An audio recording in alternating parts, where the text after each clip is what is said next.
আমাদেরকে বলা হয়েছে যে আপনারা কথা বলবেন না, কারো বিরুদ্ধে বলবেন না। কাজ না থাকলে সীমান্ত পাহারা দেন। যাদের আমরাই মুক্ত করেছি তারাই আজ বুকে অস্ত্র ঠেকিয়েছে। পাটোয়ারিকে ঠেকাতে নারায়ণগঞ্জে এই কেমন রাজনৈতিক ব্লুপ্রিন্ট। বেনাপোল ঝিনাইদহের পর এবার টার্গেট রূপগঞ্জ।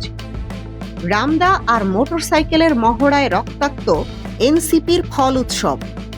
রূপগঞ্জে রক্তারক্তি, এনসিপির ওপর হামলায় ছাত্রদলের সাথে ছাত্রলীগ। রাজনীতির মাঠ। এখানে বাতাস যত দ্রুত দিক বদলায়, মানুষের বন্ধুত্বের সংজ্ঞাও তত দ্রুত পাল্টে যায়। যাদের রক্তের বিনিময়ে, যাদের গুলির বিনিময়ে একসময় ফ্যাসিস্টদের পতন ঘটেছিল, আজ সেই স্বাধীন দেশে, সেই রাজপথেই তাদের রক্ত ঝরছে। বেনাপোল, ঝিনাইদহ আর এবার এই রক্তাক্ত মানচিত্রে যুক্ত হল নারায়ণগঞ্জের রূপগঞ্জ। টার্গেট কে? টার্গেট হল জাতীয় নাগরিক পার্টি বা এনসিপির মুখ্য সমন্বয়ক নাসিরউদ্দিন পাটোয়ারি। একটি সাধারণ ফল উৎসব, কিন্তু সেই উৎসবের মঞ্চ মুহূর্তের মধ্যেই পরিণত হল এক ভয়ঙ্কর রণক্ষেত্রে।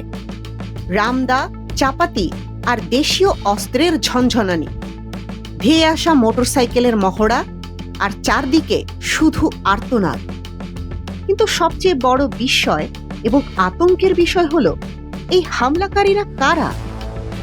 এনসিপি নেতাকর্মীদের অভিযোগ শুনলে আক্ষরিক অর্থেই আপনার পায়ের তলার মাটি সরে যাবে। তারা বলছেন এই হামলায় শুধু একটি দল নয়, বরং ছাত্র দলের সাথে মিলে প্রকাশ্যে মহড়া দিয়েছে পতিত স্বৈরাচারের দোসর ছাত্রলীগ এবং যুবলীগ। কি ঘটেছিল 6 জুন নারায়ণগঞ্জের রূপগঞ্জে? কেন নাসিরউদ্দিন পাটোয়ারিকে ঠেকাতে এই অদ্ভুত রাজনৈতিক ব্লুপ্রিন্ট? আসুন রক্তমাখা এই পলিটিক্যাল থ্রিলারের নিখুঁত ময়নাতদন্ত করি। ঘটনার কেন্দ্রবিন্দু রূপগঞ্জ উপজেলার দাউদপুর ইউনিয়নের কুলিয়াদি সরকারি প্রাথমিক বিদ্যালয় মাঠ। এনসিপির মুখ্য সমন্বয়ক নাসিরউদ্দিন পাটোয়ারির উপস্থিতিতে সেখানে এক বিশাল ফল উৎসবের আয়োজন চলছিল, কিন্তু বিপদের গন্ধ পাওয়া যাচ্ছিল আগের রাত থেকেই। আয়োজকদের অভিযোগ, 6 জুনের এই চূড়ান্ত হামলার আগের রাতেও অন্ধকারের সুযোগ নিয়ে একদল দুর্বৃত্ত তাদের প্যান্ডেল ও মঞ্চ ভাঙচুর করে। ঘটনাটি তাৎক্ষণিকভাবে পুলিশকে জানানো হয়। পুলিশ এসে আশ্বাসও দিয়ে যায়, কিন্তু এই আশ্বাস যে কতটা ফাঁকা ছিল তা প্রমাণ হলো পরের দিন বিকেলে। সময় তখন বিকেল 3:30। উৎসব শুরুর আর মাত্র কিছুক্ষণ বাকি।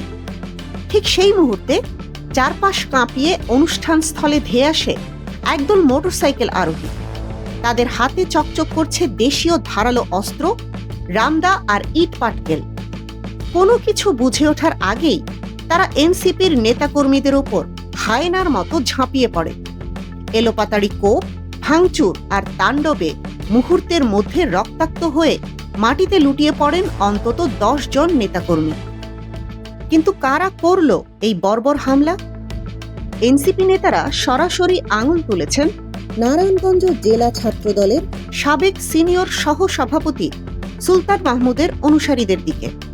তাদের অভিযোগ, এটি কোনো বিচ্ছিন্ন ঘটনা নয়, এটি একটি অত্যন্ত সুপরিকল্পিত হামলা। এক আহত এনসিপি নেতার ক্ষুব্ধ ও বেদনার্ত বক্তব্য শুনুন। তিনি বলছেন, তারা এদিক দিয়ে স্লোগান দিতে দিতে আসছে, ছাত্রদল থাকতে এইখানে পাটোয়ারির জায়গা হবে না। কিন্তু তারা শুধু ছাত্রদল আসে নাই, তারা সাথে করে ছাত্রলীগের পোলাপাইন নিয়ে আসছে, যুবলীগের পোলাপাইন নিয়ে আসছে। ভাবতে পারেন, যে ছাত্রলীগের বিরুদ্ধে লড়াই করে এই দেশ স্বাধীন হলো, আজ সেই ছাত্রলীগের ক্যাডারদের সাথেই আঁতাত করছে আরেক দল। আহত আরেক নেতার আক্ষেপ যেন পুরো জুলাই বিপ্লবের চেতনার ওপরই এক চরম আঘাত। তিনি বুক চাপড়ে বলছেন, যাদেরকে আমরা ওই ফ্যাসিস্টদের ঘর থেকে, বন্দি দশা থেকে বের করে আনলাম, আমরা সমন্বয় করে গুলি খেলাম, আমার পায়ে গুলি লাগছে, আর আজ তারা সেই আওয়ামী লীগদের নিয়ে দেশ চালাবে, তাদের সাথে জোট করবে। তিনি চরম এক চ্যালেঞ্জ ছুড়ে দিয়ে বলেন, আপনাদের অস্ত্র থাকলে আরো অস্ত্র নিয়ে আমাদের আঘাত করেন, আমরা মানতে রাজি, কিন্তু এরপরও আমরা এই দেশ গড়ার পক্ষে থাকব। হামলার তাণ্ডব শেষ হওয়ার পর সেই রক্তাক্ত প্রাঙ্গণেই এসে উপস্থিত হন এনসিপির মুখ্য সমন্বয়ক নাসিরউদ্দিন পাটোয়ারী। নিজের কর্মীদের এই রক্তাক্ত অবস্থা দেখে তিনি আক্ষরিক অর্থেই গর্জে ওঠেন। তিনি এই হামলাকে সোজা সাপটা ভাষায় আখ্যা দেন কাপুরুষোচিত চিত্র। নাসিরউদ্দিন পাটোয়ারী অত্যন্ত তীক্ষ্ণ ভাষায় বলেন, আমি রাস্তায় দেখলাম একটা ছেলে ইট নিয়ে দাঁড়িয়ে আছে, রামদা নিয়ে দাঁড়িয়ে আছে। এগুলো তো কোনো রাজনীতি না, এগুলো হলো ছাত্রলীগ, যুবলীগ, আওয়ামী লীগ করত।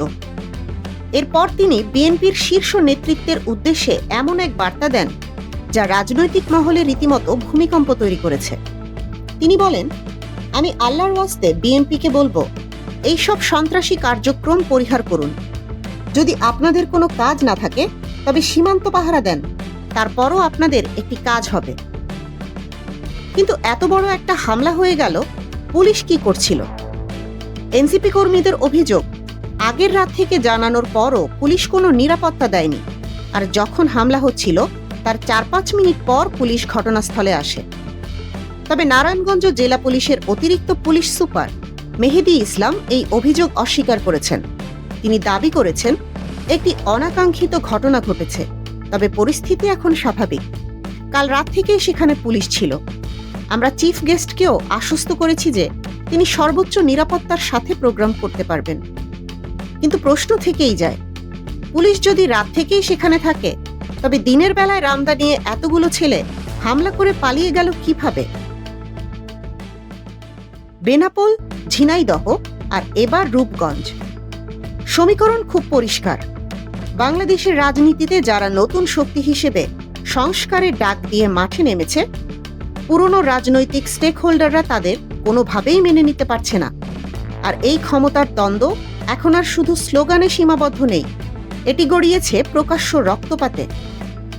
সবচেয়ে ভয়ঙ্কর যে বিষয়টি এই হামলায় উঠে এসেছে তা হলো নব্য রাজনৈতিক আঁতাত। নিজেদের আধিপত্য ধরে রাখতে কি সত্যিই পুরনো দলগুলো এখন ফ্যাসিস্টদের সেই পলাতক ক্যাডারদের ভাড়া করছে? নাসিরউদ্দিন পাটোয়ারীর এই হুঙ্কার আর এনসিপি কর্মীদের এই রক্ত আগামী দিনের রাজনীতিতে ঠিক কত বড় ঝড়ের সংকেত দিচ্ছে? প্রতিহিংসার এই রাজনীতি কি আবার বাংলাদেশকে এক নতুন অন্ধকারের দিকে টেনে নিয়ে যাবে? উত্তরের অপেক্ষায় আজ পুরো দেশ। পর্দার আড়ালের রাজনৈতিক গেম, ক্ষমতার নতুন সমীকরণ এবং খবরের পেছনের বস্তুনিষ্ঠ বিশ্লেষণ সবার আগে পেতে চোখ রাখুন আমাদের চ্যানেলে। এতক্ষণ দেখছিলেন ইকো অফ বাংলাদেশ। প্রতিদিনের এমন নিউজ আপডেট পেতে সাবস্ক্রাইব করুন আমাদের চ্যানেল, সেই সাথে অন করে রাখুন বেল আইকন।